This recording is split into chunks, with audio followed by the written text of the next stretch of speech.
Bonjour tout le monde. Dans cette nouvelle série de vidéos Hippocampus, nous allons détailler ensemble qu'est-ce que l'examen clinique du rachis. Donc pour cela, on a regroupé les données qui sont dans les cours de rhumatologie et d'orthopédie pour que nos vidéos soient les plus complètes possibles. Cette vidéo va être segmentée en 4 grands chapitres: l'inspection, la palpation, la mobilisation et finalement les tests spécifiques. On ne va pas détailler l'articulation sacro-iliaque qui fera l'objet d'une vidéo spécifique. L'inspection générale commence par l'analyse des courbures naturelles du rachis. Pour cela, il faudra examiner le patient debout, de face, de profil et de dos. De face et de dos, il faut vérifier le bon alignement du rachis dans le plan frontal, en suivant par exemple l'alignement des épineuses postérieures. En cas d'asymétrie, on pourra évoquer une scoliose. De profil, les courbures normales du rachis montrent une lordose cervicale, une syphose thoracique et une lordose lombaire.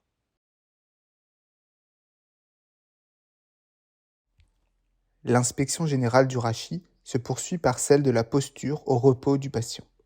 Pour cela, il faut penser à rechercher la présence d'une éventuelle position antalgique. Cette recherche se fait sur un patient assis, mais aussi debout.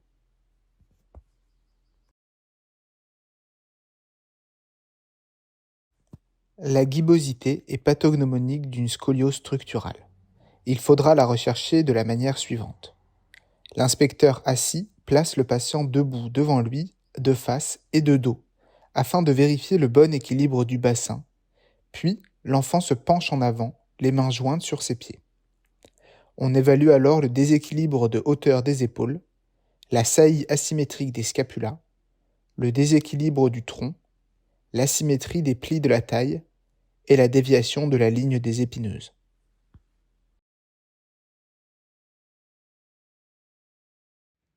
L'inspection du rachis prend également en compte les signes cutanés suivants: la recherche de cicatrices, qu'elles soient chirurgicales ou traumatiques, d'échymose, également chirurgicale ou traumatique, d'une plaie, d'un œdème ou d'une rougeur.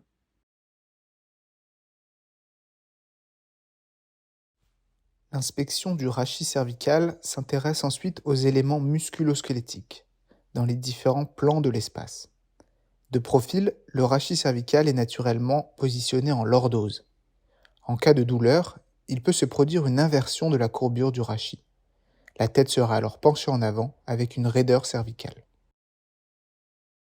Dans le plan frontal, on vérifie 2 éléments. L'alignement des épineuses. Normalement, les apophyses postérieures sont bien alignées. Si ce n'est pas le cas, il faut évoquer une luxation articulaire. L'inclinaison de la tête, ou torticolis, évoque une contracture musculaire, une dystonie cervicale ou une tumeur chez l'enfant. Par exemple, une contracture du sternocleidomastoïdien entraîne une inclinaison du côté pathologique associée à une rotation vers le côté opposé. L'inspection du rachis cervical s'attardera aussi à rechercher une attitude du traumatisé du rachis cervical. Celle-ci présente les caractéristiques suivantes: une raideur cervicale, le patient ne tourne pas la tête, mais son buste pour regarder dans les directions latérales. Et deuxièmement, une inclinaison de la tête du côté douloureux. L'inspection du rachis cervical se terminera par la recherche d'une déformation. En cas de marche d'escalier entre 2 épineuses, il faut suspecter une fracture-luxation du rachis cervical. Celle-ci sera souvent associée à des signes neurologiques. L'inspection du rachis dorso-lombaire s'intéresse aux éléments musculo-squelettiques. Cette partie de l'examen se fait de face, de profil et de dos. La statique globale se vérifie en observant l'horizontalité et le parallélisme des lignes imaginaires passant par les crêtes iliaques et les épaules. Dans le plan sagittal, on recherche une hypersyphose dorsale, une perte de lordose lombaire ou une hyperlordose lombaire. Il faudra ensuite s'attarder à la position de la scapula. Une asymétrie évoque une myopathie, une neuropathie ou une scoliose. La recherche d'une atrophie musculaire se fait par exemple en recherchant des épineuses ou des côtes trop saillantes. Enfin, il faudra rechercher des voussures musculaires anormales. L'attitude du traumatisé du dos présente les caractéristiques suivantes. Une raideur apparente à la marche et un patient penché en avant.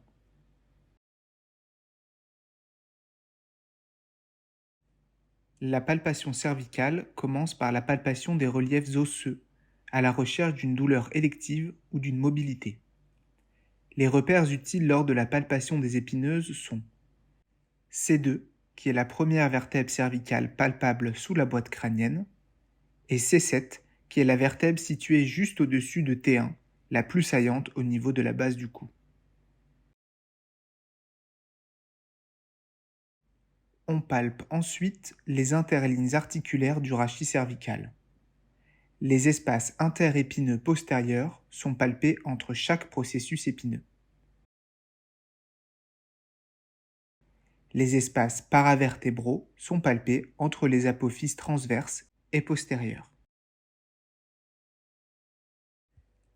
La palpation du rachis dorsolombaire se poursuit par celle des muscles. Le muscle trapèze qui s'étend en drapeau quasiment jusqu'à L1.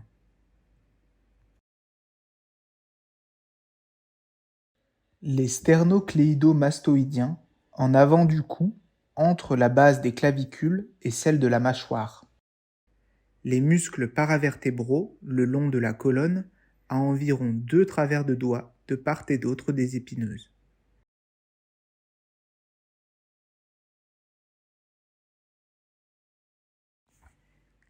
L'examen neurologique est fondamental lors de l'examen clinique du rachis. Il permet de suspecter une lésion nerveuse associée, qu'elle soit centrale ou périphérique, en cas de lésion rachidienne. Cet examen recherche une anomalie de sensibilité, de motricité et de réflexe sur les territoires d'aval. L'analyse de la sensibilité recherche une paresthésie, une anesthésie, une hypoesthésie ou une dysesthésie des territoires examinés. Le territoire C5, la face latérale du bras, le territoire C6, en face latérale de l'avant-bras, le territoire C7, au niveau du majeur, le territoire C8, sur le bord interne de la main, et le territoire T1, à la face interne du bras.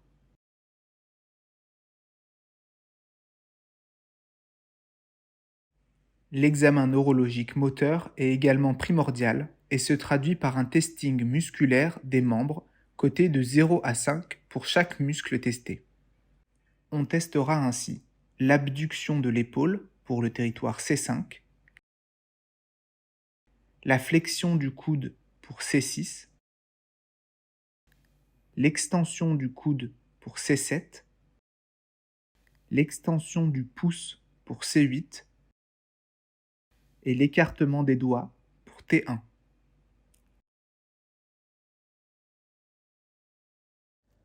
Le dernier temps de l'examen neurologique dans le cadre de l'examen clinique rachidien cervical est celui de l'analyse des réflexes. Les réflexes cutanés d'abord, avec le réflexe abdominal de T6 à T12,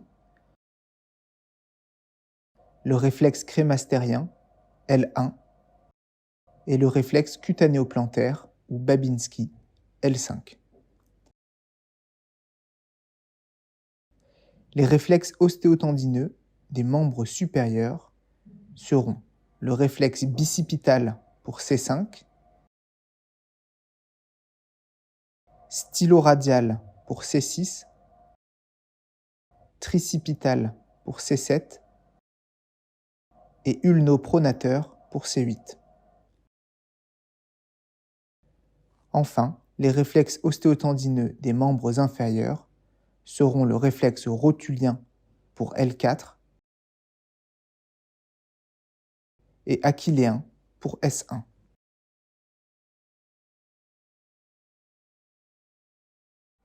La palpation des reliefs osseux du rachis dorsolombaire recherche une douleur élective ou une mobilité. On palpe les apophyses épineuses sur la ligne qui passe par le centre du rachis. On palpe les apophyses transverses à 1 travers de doigt de distance de part et d'autre de la ligne des épineuses.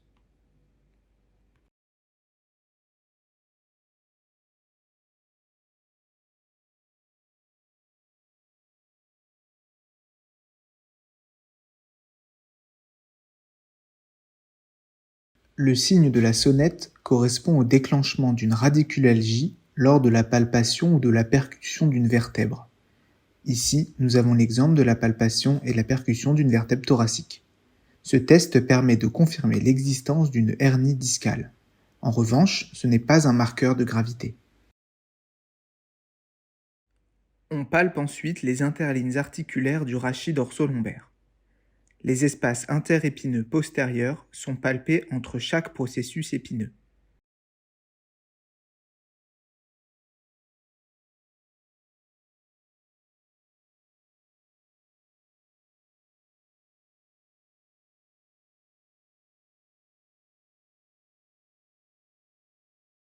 Les espaces paravertébraux sont palpés entre les apophyses transverses et postérieures.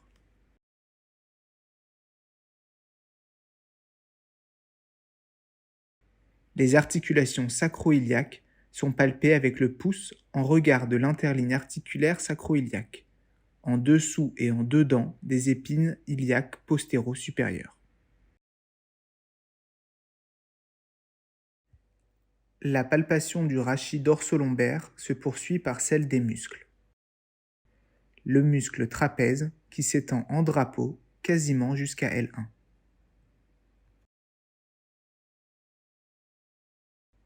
Les muscles paravertébraux le long de la colonne à environ 2 travers de doigts de part et d'autre des épineuses.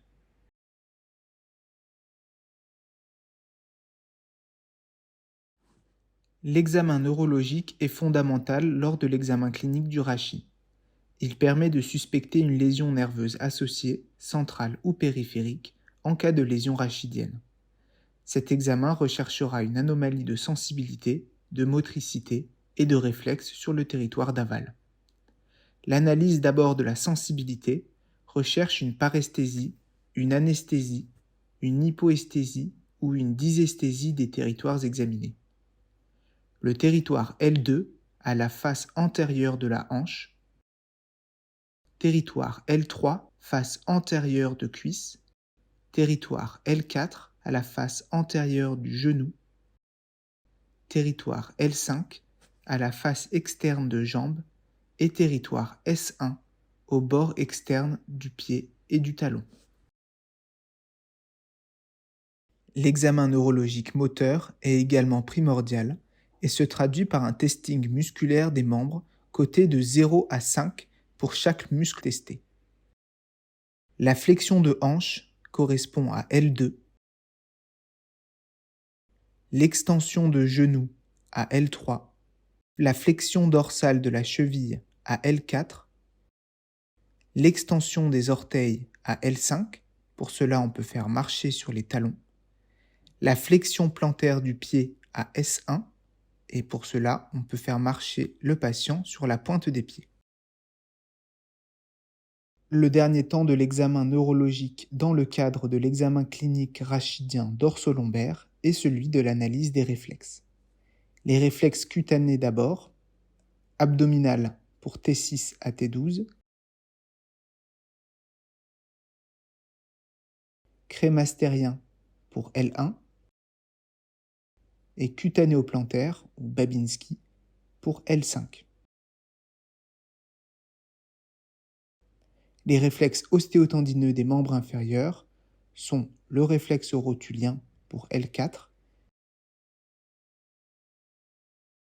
et le réflexe achilléen pour S1.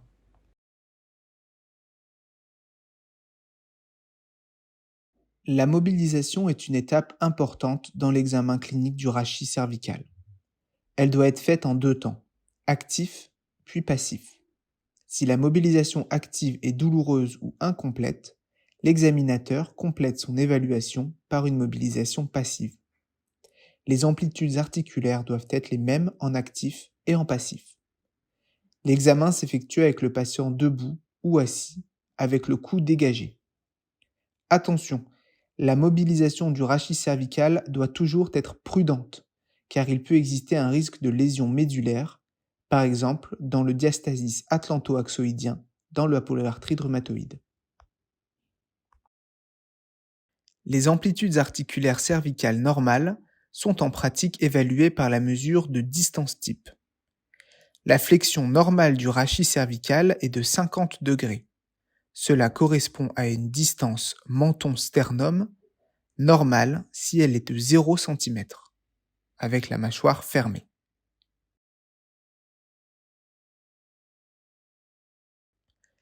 L'extension normale du rachis cervical est de 60 degrés. Cela correspond à une distance menton-sternum normale si elle est supérieure à 10 cm. L'inclinaison latérale normale du rachis cervical est de 45 degrés. On parle de l'étude du rachis cervical bas avec C3 à C7. Cela correspond à une distance tragus-acromion normale si elle est de 11 cm. La rotation normale du rachis cervical est de 85 degrés.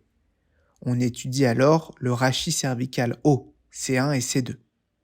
Cette mobilité s'évalue par la distance menton-acromion, qui est d'une grande variabilité interpersonnelle. On l'utilisera plutôt pour le suivi chez un même individu. Le patient réalise d'abord une mobilisation cervicale active en suivant la séquence suivante. Flexion,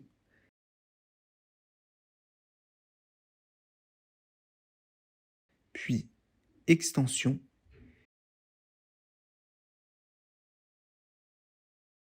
puis inclinaison,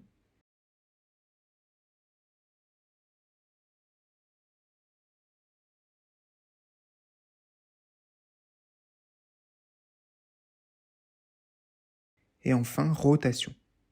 Les amplitudes articulaires seront relevées pour rechercher une éventuelle anomalie de mobilisation active.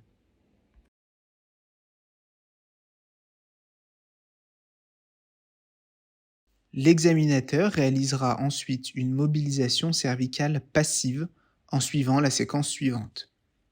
Flexion,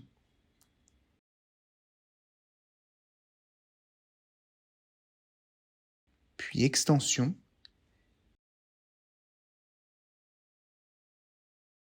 puis inclinaison,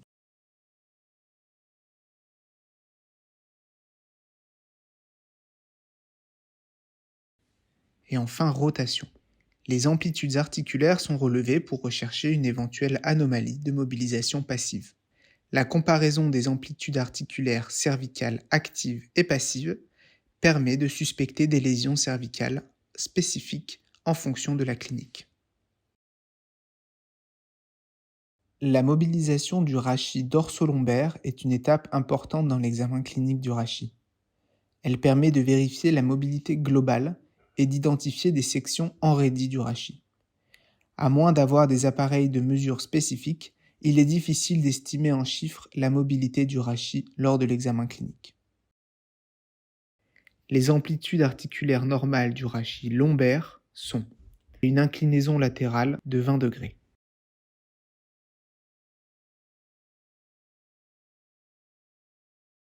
une rotation de 10 à 15 degrés,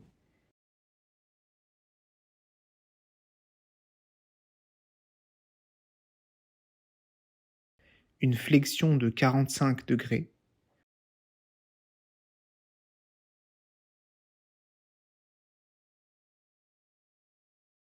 une extension de 45 degrés,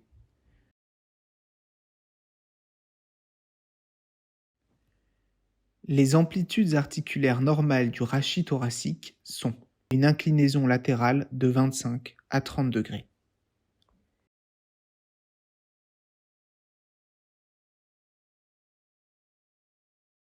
Une rotation de 50 à 70 degrés,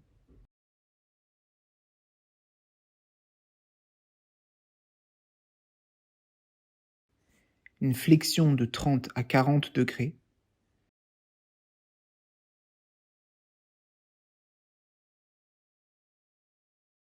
une extension de 20 à 30 degrés,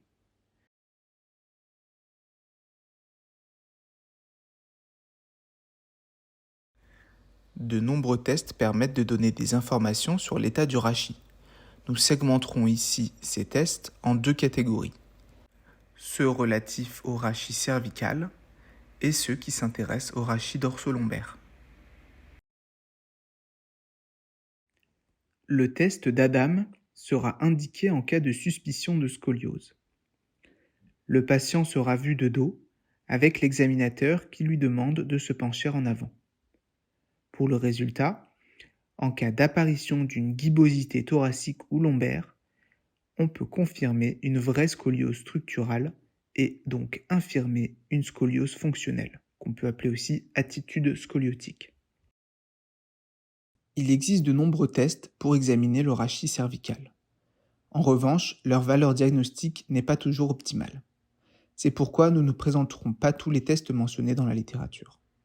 Certaines de ces manœuvres ont pour objectif de rechercher un conflit disco-radiculaire cervical. Par exemple, la manœuvre de Sperling, la manœuvre de distraction, le test d'abduction de Davidson et le signe de la sègue cervicale. Le test de l'hermite, quant à lui, permet de suspecter une myélopathie cervicale. La manœuvre de Sperling recherche un conflit disco-radiculaire cervical. Elle correspond à l'aggravation d'une douleur radiculaire à l'appui et à l'inclinaison de la tête du côté de la névralgie. En effet, ce geste entraîne une fermeture du foramen intervertébral. Le patient est donc assis, dos au clinicien. Ce dernier vient exercer une pression de haut en bas sur la tête du patient. Si une douleur est reproduite du côté habituel, le test est considéré comme positif. La manœuvre peut être sensibilisée en exerçant une inclinaison du côté testé. Cela permet de rétrécir davantage le foramen intervertébral. La manœuvre de distraction recherche un conflit disco-radiculaire cervical. Le patient est allongé ou assis, dos au clinicien. Celui-ci vient exercer une traction axiale de la tête de quelques secondes. Le test est positif si on observe une amélioration de la cervicalgie et de la névralgie lors de la traction de la tête. Le test d'abduction de Davidson, ou signe de Bacody, recherche un conflit disco-radiculaire cervical. Le patient est en position assise et vient mettre sa main homolatérale de la racine testée au-dessus de la tête, épaule en abduction. Ce mouvement permet de décompresser la racine en cas de hernie. Le test est positif si le patient ressent une amélioration ou une disparition de la douleur radiculaire du membre supérieur testé. Le signe de la sègue cervicale recherche un conflit disco-radiculaire cervical. Le patient est assis, tête tournée du côté contralatéral de la racine testée. L'examinateur amène le bras homolatéral tendu en abduction à 90 degrés, puis effectue une rotation externe et une rétropulsion du bras. Le test est positif s'il reproduit la douleur radiculaire du membre supérieur testé. Le signe de l'hermite recherche une myélopathie cervicale. Le patient est assis avec les jambes étendues, ou alors debout. On lui demande de fléchir le cou. Le test est positif si ce mouvement déclenche une sensation de décharge ou de picotement dans la colonne vertébrale ou dans les extrémités.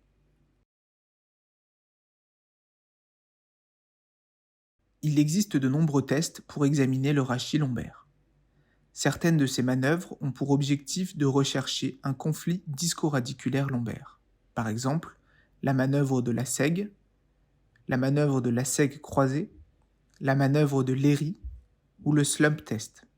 D'autres tests, quant à eux, ont pour objectif de rechercher une raideur du rachis, comme la distance doigt-sol, l'indice de Schaubert, le test de Stibor, la distance occiput-mur, l'ampliation thoracique ou la flexion latérale. Le test d'élévation jambes tendues, ou test de Lassègue, recherche un conflit disco-radiculaire lombo-sacré. Il va explorer le nerf sciatique. Le patient est en décubitus dorsal. L'examinateur soulève la jambe tendue de chaque côté en commençant par le côté sain. Le test s'avère positif s'il déclenche la douleur ou des paresthésies dans le membre inférieur atteint. L'angle à partir duquel la douleur se déclenche peut être spécifié. Par exemple, on dira un Lassègue à 45 degrés. Le LASEG croisé désigne une douleur radiculaire déclenchée en soulevant le membre contralatéral à la douleur. Il s'agit d'un signe de gravité. Le test de Léry, ou PKB test, recherche un conflit disco-radiculaire lombosacré.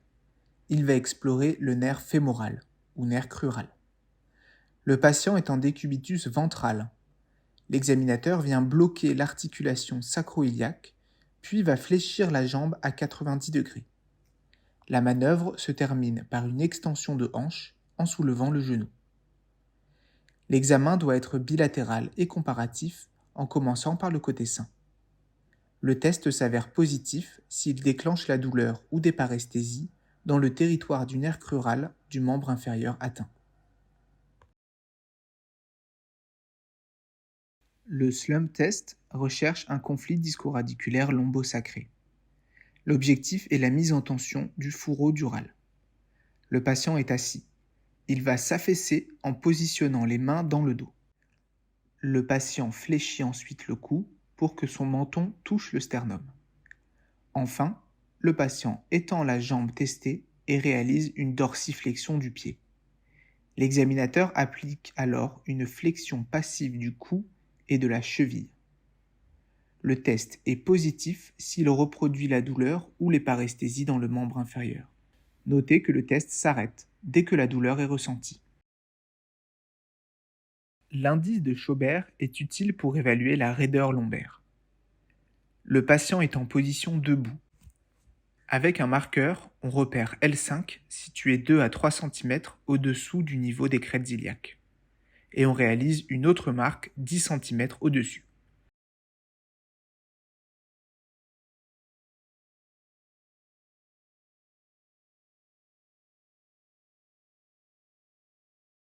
Le patient se penche ensuite en avant et on mesure la distance entre les deux marques avec un mètre ruban.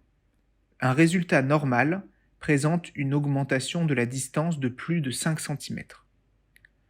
En cas d'augmentation de moins de 5 cm, on considérera le résultat comme pathologique. L'indice de Stibor est utile pour évaluer la raideur du rachis dorso-lombaire. Le patient est en position debout. Avec un marqueur, on repère L5 situé 2 à 3 cm en dessous du niveau des crêtes iliaques. Et on réalise une autre marque au niveau de l'épineuse C7.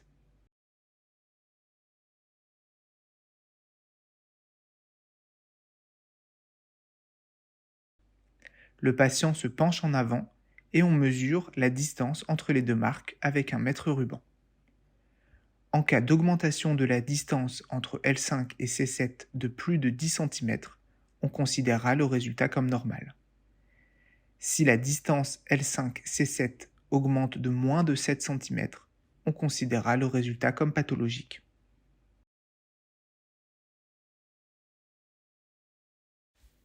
La distance occiput-mur est utile pour évaluer la raideur du rachis thoracique. En cas d'hypersyphose thoracique, le patient a la tête penchée en avant.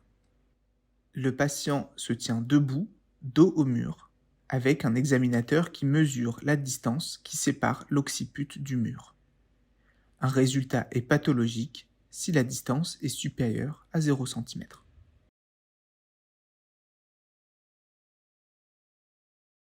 La mesure de l'ampliation thoracique permet d'évaluer la raideur rachidienne thoracique. En effet, celle-ci peut limiter l'expansion du thorax. L'examinateur se tient derrière le patient en position debout. Avec un mètre ruban, il mesure le tour du thorax au niveau du 4e espace intercostal, environ à hauteur du mamelon chez les hommes.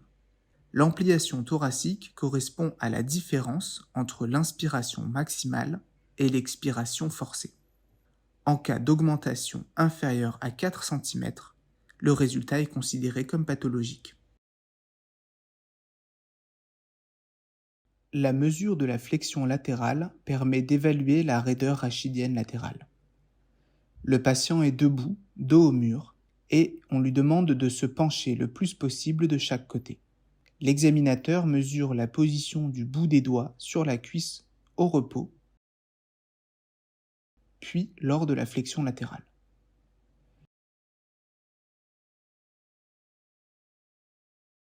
Une différence de distance inférieure à 10 cm est considérée comme pathologique. Merci à tous d'avoir suivi ces vidéos Hippocampus et nous espérons de tout cœur que cela vous servira pour votre pratique. N'hésitez pas à nous suivre sur les réseaux sociaux et surtout à consulter notre site internet hippocampus.fr.